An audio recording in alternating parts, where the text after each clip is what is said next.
Hi, I'm Ramin. And I'm Dan. And we're two blokes and a mic. Come on, man. You can do better than that. running gag. Yeah, running gag. This has been going on for a year. At some point, we'll record this damn thing together in a room at the same time. We'll get it synchronized. Today, everyone, we have a very special guest. Her name is Nancy Chillag. She is a good friend of mine and been a long-time client of mine. And she is an attorney. She's a CPA, a real estate broker. She had her own law firm for over 25 years. Retired in 2013, Nancy? Correct. Yeah. Okay. She has always invested in real estate. It's been one of her passions. And she has recently founded a company called 23rd Street Investors. It's something that helps. It's a company that helps high income professionals like lawyers, et cetera, develop different streams of income, passive income for their portfolios. And without any further ado, I'm going to launch and say, hi, Nancy, welcome to the show. Hi, Ramin. Hi, Dan. Thank you for inviting me on the show. I'm thrilled to be here. Awesome. We're thrilled to have you. This is cool. So tell us about 23rd Street Investors, how you got there. I remember when you were an attorney, we worked together a lot, right? We worked a lot on the technology, et cetera. Then you retired, sold the law firm, and I've always had a passion for real estate. I've been investing in real estate for over 30 years. Wow. And so once I retired, I started doing more real estate than I was in the past. Okay. And one of the things I decided to do was scale my holdings, and decided to do that through larger investments, apartment buildings, and syndications. And so for those of us who are ignorant, what's a syndication? So a syndication, think of it as crowdfunding for real estate. Oh, okay. It's where a bunch of people come together, they pool their money and they pool their expertise, and they buy a piece of commercial real estate. Okay. And they hold it, improve it, operate it, and sell it usually in about 5 or 6 years. And during that time, they get income from it. And is that profits on the back end?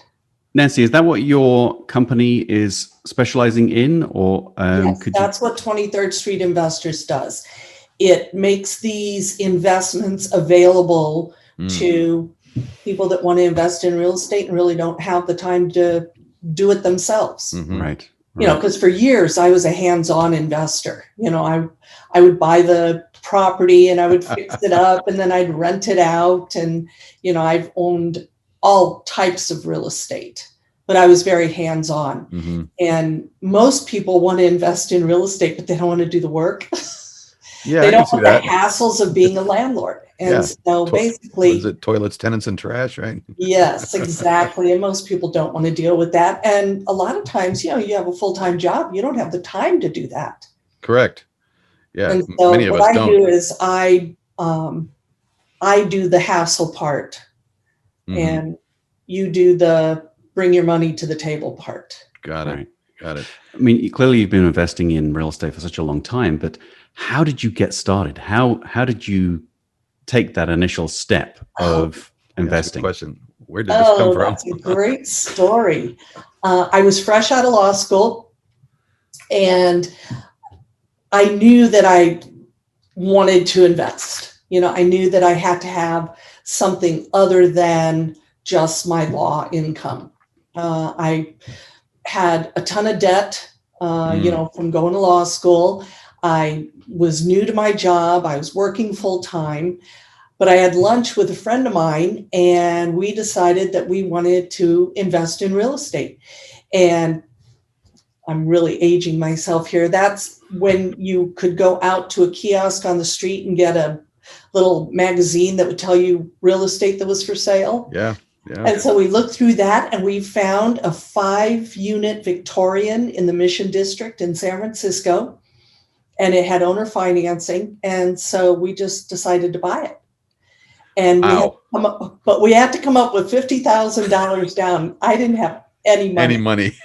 Oh, my friend had money, some money, Yeah. and we got 3 other people to put in 10,000 each, and I borrowed my 10,000 from my uncle, and we bought the building and ran it for about 4 years. And when we got done in 4 years, I gave my uncle back his $10,000 from my profit, and I put 40,000 in my pocket. Mm. And Yes, back then, so that'll do.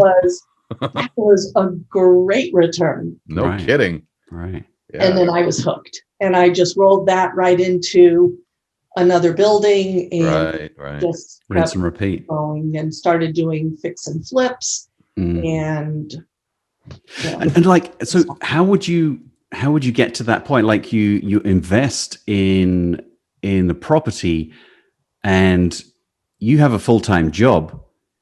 So you're doing project management of organizing the contractors and the designers and people like I that. had an advantage on that first building, I had friends, and we, the 3 of us that had come together to do this, shared in all of the, renting it and dealing with the tenants and contractors and things like that.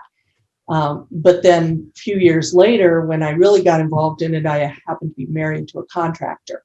Ah, That helped. So that was useful. Right. So we were doing a lot of fix and flips. Right. And then also, buying, fixing, and holding for rentals. So you're much of what you invest in is single family homes? Is it multi-family homes? Is it commercial real estate, or is it all of the above? yes. Yes. Well, I had pretty extensive portfolio of single family and small multifamily units. And I've also owned, the office building I had my law practice in, and I owned a warehouse and various things like that. And what I ended up doing recently was liquidating almost all of my single family homes. Oh, interesting. Well, I really wanted to scale. And it's difficult to do that with single family homes. I mean, you can. I know people that own hundreds of them, right? Of houses, but that, becomes a management nightmare unless they are all in one location. And if you can do, an apartment building that has 100 units, that's a way better model. Well, and you've got economy of scale. Absolutely. Because now you've got one on-site manager, you have one on-site maintenance person. If you need to replace the roof, it's one roof, not 100 roofs. Right. If you have a vacancy, you've got the other units to balance the cash flow. Where if you've got a house and your tenant leaves and you can't get another one, cash flow stops. Zero income. Right. Yeah. So it just makes a lot more sense to go big. Yeah, that makes a lot of sense. Yeah. No, so that's basically what I've been doing. So are you part of a local group, national group? I mean, how do you find the crowd, I guess, to do your crowdfunding? Well, I belong to a number of groups that have people in it that are doing what I do, as far as, finding properties. They have a network of investors, and we come together on various projects. Okay. So if a friend of mine in that group has, an investment that they found, a building, and they need to fund it, but they don't have enough funds, they'll go out and network with people, and I may have investors that are looking for a particular type of investment. And so I'll join that team. Got it. And vice versa. So each of you brings your own cadre of investors. Pardon? Each of you brings your own cadre of investors to the table, and then you can mix and match parts as you need. Exactly. Right. And different people have different expertise. Correct. With my law background, I bring a lot of expertise as far as paperwork, plus just my experience in real estate and dealing with contractors and brokers and lenders. So you're partnering, because it's really a team sport when you get into buildings that large. Yeah. It And has so to be, I would imagine. you're putting together a team that has different expertise to make it a profitable venture. Is this something that the average person can invest in? Or is it something that you need to get to a certain level of money before you can start investing? So it depends on what you consider to be average. Not Silicon Valley usually in average. these syndications, the minimum investment amount is $50,000. Okay. Okay. Now, And some that can't be people the may grocery say, money. well, I've got $50,000, but the last thing you want to do is invest $50,000 of your money if all you have is $51,000 in the bank. Correct. So you need to have some investment sophistication. Mm-hmm. And there are two different levels of investment. One is called, or investor, I should say. You have accredited investors.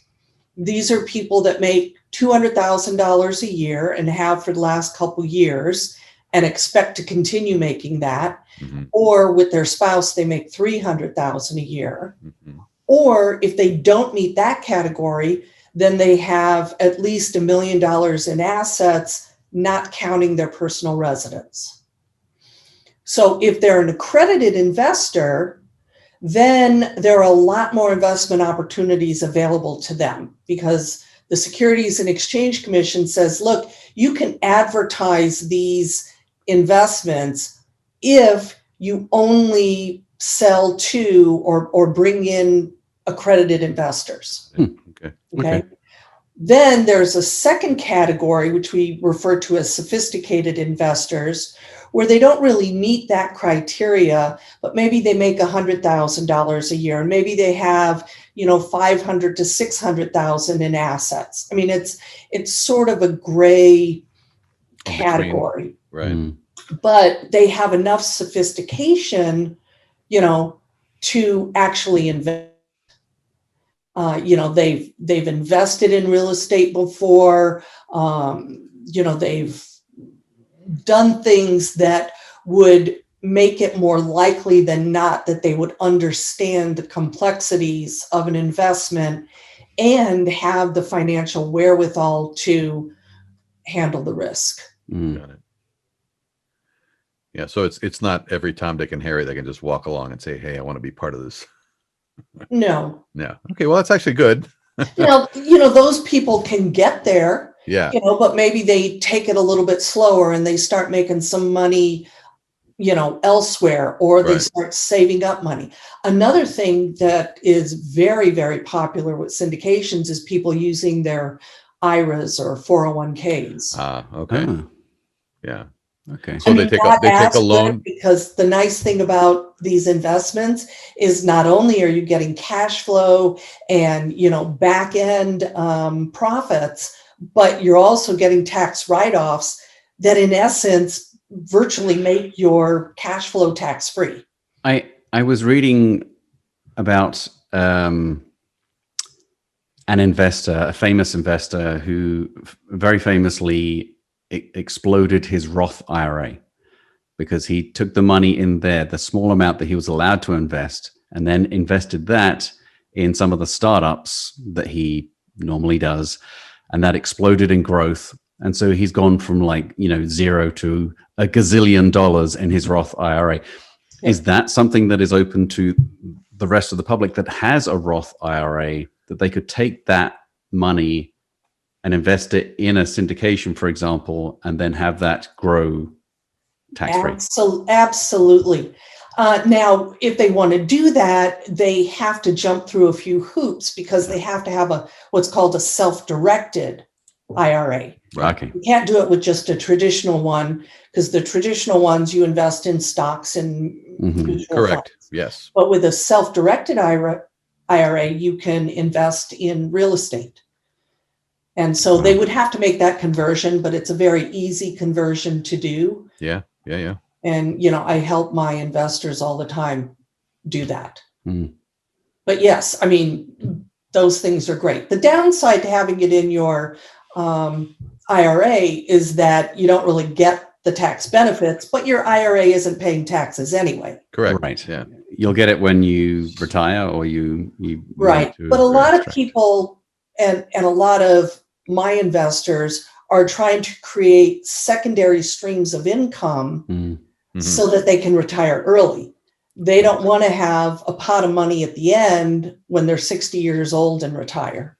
Right. So being able to balance that, and if you have enough money, you can do both. You can do some of these in your IRA, you can do some of them with your savings. Right. And Is there a standard, like an industry average return, like versus say investing in a syndication versus investing in the stock market or investing on your own in buying real estate? I would say no, that every deal is different. The higher the risk, the better the return. Better the reward, sure. Which is always the case. Yeah. There are some people that want to diversify their portfolio. They like the idea of investing in real estate and they like the tax write-offs that come, but they're just looking for, a guaranteed annual cash flow. And so there are investments where they will just pay you a preferred return and that's what you get. And then there are some that'll give you a preferred return and another percentage on the back end. And there's all sorts of combinations. So a little bit like an annuity in some ways. It can be. Yeah. Okay. There are some, which are the projects I like, are called value add. Right. Where you're looking for buildings that need improvement or that have below market rents. Right. And so you're looking to make those improvements and raise those rents over 18 months to 2 years. Now, normally, if you invest in that, you're not going to get any cash flow while those improvements are happening. Stabilization is taking place. So question then for after you. that, your cash flow starts. So question for you then. Let's say I am an accredited investor. I give you $50,000 to invest in a property that needs improvement, like you just mentioned. Where does the extra money for the improvements come from? That all comes from investors. So what happens is, I'll just give you an example. Let's say we're buying a $5 million property. Okay. And we're going to put, $1 million in. Right. So now we've got a $6 million cost. Got it. Okay. And we're going to get a loan, let's say for that 4.5 million. Got it. Okay. Or even 4 million. Let's say 4 million. So now we've got a $2 million shortfall. Correct. And that's where we go to the investors. I see. Okay. So they bring in the money. Part of that money is used as the down payment and the costs of escrow and inspections and all that stuff. And then the rest of the money is held in a bank account to be used for renovations according to the business plan and budget. Got it. Okay. All right. That makes sense. And then so once the cash flow starts, if I'm just coming up with examples here. So I'm using a self-directed Roth IRA and I've invested and the cash flow starts. Does the cash flow come back in? It comes back into the Roth IRA, right? It goes right to your IRA. Okay. Right. So and then who manages? I'm assuming do you have administrative people that manage all of the paperwork and ACH Sure, that's transfers? all part of the team, just like lawyers and accountants. Got it. And sure. You got the people. Sure. Yeah. Okay. Cool. Yeah, you hear a lot about this kind of stuff out there, a lot of people talking about it, but precious few people actually sit and explain it. And I hope I did a good job. You did a phenomenal job. Thank you so much. But it is, I understand about it more now. It seems, because before it was one of these things where I'm like, well, I guess I could, but I don't know anything about it. But now I'm like, okay, I can see myself potentially doing that, right? Because I understand more about how this can work. So, I mean, being two geeky IT guys, Are technology improvements in these buildings ever part of the equation? It all depends on what it needs. Okay. You know, I I believe that there are a lot of times when technology is definitely needed, especially, you know, if you buy multiple buildings in one Mm, area and you want to make sure that you're on equal levels of communication with your property managers and your sure. maintenance people and all that, and your networks, and you're not paying for things that you don't need, Correct. and you're integrating that, you Which know. is very common, by the way. It's because he and I deal with apartment buildings all the time, and it's like we walk in and go, "Wow," because there's no thought was given before they built the place, Mhm. and so yeah, this is important stuff, especially now, right? It's just everybody that becomes a tenant wants access to technology immediately. Well, and part of due diligence at the beginning is going in and having people assess what's here and what do we need. Right? Exactly. And what you're finding more of now is that,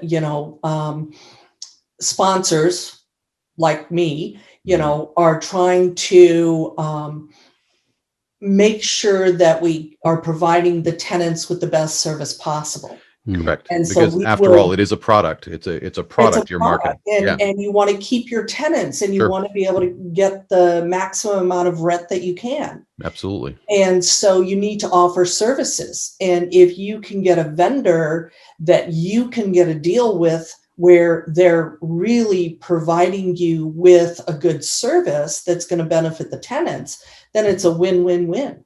Exactly. And it's something that can be tacked onto the rent for very often in many cases. People Absolutely. will pay a little bit of extra if it means that their world is easier, Yep. right? They don't have to Well, and struggle for. especially now, people working from home. Yeah, absolutely. Right. You Right. know, I mean, Yeah. you really need to upgrade that whole infrastructure, because Yeah. if people have to work from home, but they can't because the internet keeps, failing, they're going to move. They will eventually just give up and move. Hmm. Yeah. That's becoming a thing now. And Yeah. and so it's important. Now, so what does 23rd Street investors look like or in the next, this is a sort of long-term strategy kind of question. What's the place look like in 3 to 5 years? Well, I mean, in 3 to 5 years, we'll be starting to sell investments that we're getting into now. Mhm. We'll be getting more projects under our belt. We will be bringing on more investors so that we can do more projects, So expanding the pipeline and filling it, right? expanding the pipeline, filling it. Sure. Exactly. Yeah, no, that makes sense. And you really have to, flow with things, because when COVID hit, I thought, I'm just going to take a break because I don't know what's going to happen with Mhm. multifamily, with people not paying rent. Mhm. There's an eviction moratorium, Right. and Yes. then, are the lenders going to cooperate? I mean, those kind of Yeah. things were really scary. Yeah, And that's so, the lend. you just have to know what's going on, and you have to Mhm. go with the flow. Yeah, I mean, it's I got had a friend of mine who's a business owner, and as soon as the lockdown happened, his bank called him up and said, "We're calling back all our lines of credit." They basically shut him down. Ouch. And there was nothing wrong with his credit. It just the bank Yeah. decided they didn't want the risk, right? And so that Well, that I had happened. I had a number of properties, large properties that had owner financing. We seller financing, I Seller should say. financing, sure. And I was able to go back to them and say, look, we've, need to take a look at things, just to make sure that, we can pay the mortgage, but at the same time keep the property going. And, they work with you. Yeah, Mm. And fortunately, we did not have a huge hit on rents. that's nice. Yeah, But knowing, just calling the lender in advance, being in on advance. top of things, Yeah, and not saying, oops, I'm not going to be able to pay my rent, yeah, this month, or my mortgage this month. Better to call ahead of time and say, look, we don't know what's going to happen, right. but if this happens, we might need to come to you to renegotiate, our The loan. terms, yeah, sure, absolutely. And they were on board, and that worked out very well. Yeah, and so what that says is relationships, and I think that's absolutely that's the background information here, is that what you do works because of your relationships. Well, I always say I'm not in the real estate business. I'm in the relationship business. Absolutely. Yeah. Relationships are it. It doesn't matter what you're doing. It's whether you're selling pencils or real estate. It's about real estate. I mean, relationships. And it's just so important. So important. Well, cool. Nancy, as a syndication, just all right, I just want to get one more question in there. More in. I mean, I saw you. Now I got one more question. Okay. As a syndication, how does the housing market, with the prices going up and down, affect the business? Is it an opportunity? Is it you make you more cautious? You hold back on certain investments, or how does that affect the syndication market? Well, apartment buildings and single family homes are really very different. Mm-hmm. So if you're buying a home to live in, that's an emotional decision. Yeah, boy. Do I like the layout of this house? Or, what do I think of the neighborhood, and how are the schools? And while that is all important in an apartment building as well, it's not as important. But what you're looking at is, how much is it going to cost somebody to own a home and pay a mortgage, right, versus pay rent? Mm-hmm. Because what you don't want to do is be in an area where it's cheaper for them to go out and buy a home and pay a mortgage than to live in your apartment building. So that's something that you have to balance. Yeah. If you look at the San Francisco Bay Area, it's virtually impossible for most people to buy a home. Right. So therefore, their only option is apartments, or maybe rent a home, but even renting a home is difficult because it's so much more expensive than an apartment building. Sure. So the housing market is important because we're looking at the cost of housing to compare it to our rents, to see under what circumstances or in what demographics are we more likely to keep tenants. Right. Mm-hmm. That makes sense. And have full occupancy, because that's the goal. Yeah. Right. That does make sense. Thank you. That was cool. Yeah, I see your point, because I mean, even renting houses, right? I've been keeping an eye on all the rentals in the area, and if you want a decent sized house, you're pushing $5,000 a month in this area, right? If you want to move, it's first, last, and security. That's $15,000. Plus, you got to pay the guys with no necks about $5,000 to move your stuff. So you need $20,000 before you even walk out the door. That's right. Right. So it has to be, you have to make it such that these people can justify moving in, right? And make it easy for them to move in and pay you rent rather than go buy a house. Right. Exactly. Yeah. It's fascinating. It really is. And it's ever shifting sands, but they're not making any more real estate. So that's why it's a great investment. It's a great investment. Yep. Cool. Well, Nancy, thank you so much for your time today. This was a lot of fun, and dang it was well, educational. Fun. I learned something. And you learned something. I love it. Positive. So thank you for your time. I appreciate it. We would love to circle back with you in a few months and see how you're doing, if that's okay with you. That would be fantastic. Yeah. And then we will definitely we're going to put links to everything that's associated with Nancy in the show notes below. So that's where you go look for it. This is true of all you people in podcast land who don't see this video, but you'll hear the audio. The links are in the description of the podcast. So take a listen. And if you think you're one of those people that needs to invest, reach out to Nancy. She's around. Talk to you soon. Happy to help them. Thanks so much, guys. It was a blast. Thank you. Talk to you soon, Nancy. Bye. Okay. Bye-bye. Bye.